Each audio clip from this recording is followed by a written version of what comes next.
Isang mapagpalang araw po sa ating lahat. Ako po si Charles at welcome po sa aking daily devotion. Sa araw na ito, ating tatalakayin ang 3 ways to examine our faith. Or to examine our pagiging, o kumbaga, paano ba natin matetes yung pagiging Kristiyano natin. So, 2 Corinthians chapter 13 verse 5, ang sabi rito, examine yourself to see whether you are in the faith. Test yourselves. Do you want to realize that Christ Jesus is in you? Unless, of course, you fail the test. Sa Tagalog, siyasatin ninyo ang inyong mga sarili. Kung kayo'y nasa pananampalataya, subukin ninyo ang inyong mga sarili. Hindi ba ninyo nalalaman na si Jesucristo ay nasa inyo? Malibang kayo'y nabigo sa pagsubok. So, punta tayo sa unang katuruan. Sabi rito, 3 tests of salvific faith.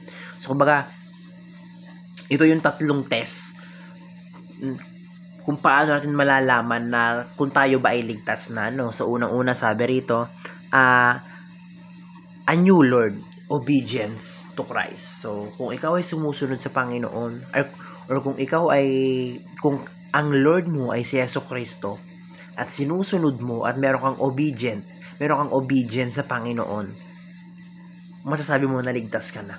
Masasabi mo na kapag si Jesus ang Lord mo, kapag si Jesus ang Diyos mo sa mundong ito, and at the same time, sinusunod mo siya, yung kautusan niya, yung mga turo niya, yung mga rules niya, ikaw ay ligtas na. Ikaw ay maliligtas na. So sa ikalawang test, ang sabi rito, a new heart, loving God and loving people. Kapag ikaw ay may bagong puso, kumbaga, kapag yung puso mo ay mapagmahal, unang-una sa Diyos, and at the same time, mapagmahal sa kapwa. Siyempre, yun nga, ano nga ba ang mapagmahal na puso sa kapwa? Siyempre yun, hindi ka gumagawa ng masama, hindi ka gumagawa ng mga ikakapahamak o ikakasakit ng kapwa mo. And at the same time, yun nga, minamahal mo ang Panginoon eh. Kumbaga, minamahal mo si God to the point na sinusunod mo, to the point na sinusunod mo siya, yung mga utos niya, ganon. Sinusunod, ginagawa mo yung mga inuutos niya. And as a result, nagmamahal ka ng tao. As a result, nagiging mapagmahal ka sa kapwa mo. So, a new heart, loving God and loving people. So, kapag ikaw ay may loving heart, minamahal mo ang Diyos, and at the same time, minamahal mo yung kapwa mo, ikaw daw ay maliligtas na. So, sa ikatlong test ang sabi rito, a new outcome, fruit of the Spirit. Siyempre, yun nga, kapag ikaw ay tinanggap mo na si Jesucristo, kapag nagkaroon ka na ng bagong puso, nagkaroon ka na ng bagong Panginoon, mababago ka eh.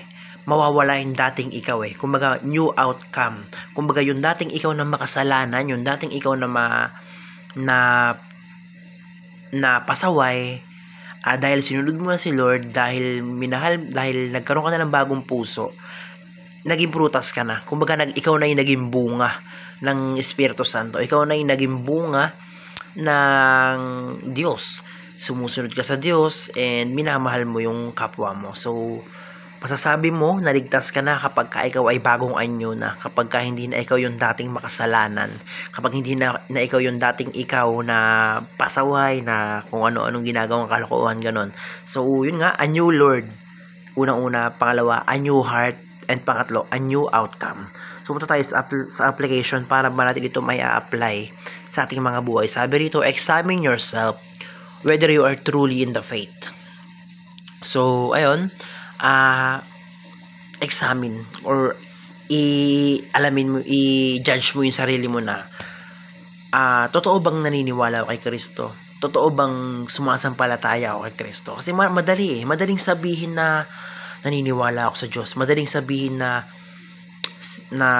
may pananampalataya ako. Madaling sabihin na Kristiyano ako. Pero yun nga, ang tanong doon, totoo ba?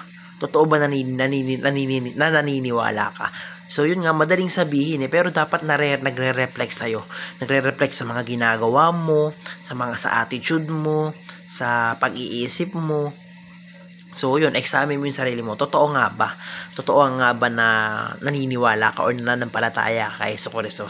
So, sa ikalawang application ng sabi na to, seek a new heart and new desire. So, ayun, magkaroon tayo ng panibagong puso. Magkaroon tayo ng mga panibagong kagustuhan. Kung ikaw, mapagmahal ka sa kasalanan, kung ikaw, ang gusto pa rin ng puso mo ay yung mga makamundong gawain, palitan mo yan. Sikapin mo na mapalitan yan. Sikapin mo na baguhin yung puso mo, na tanggalin mo yung mga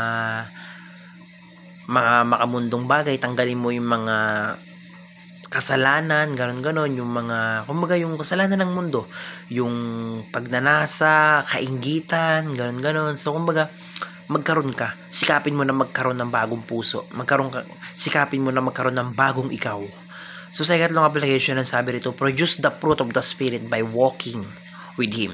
So, kailangan natin ng tulong ng Espiritu Santo. Kailangan natin tanggapin ang Espiritu Santo sa ating buhay. And at the same time, samahan natin siya. Hayaan natin na baguhin tayo ng Espiritu Santo. Kumbaga, wag yung mga pusong makulit mo or yung utak na makulit mo, wag ka nang pumalag.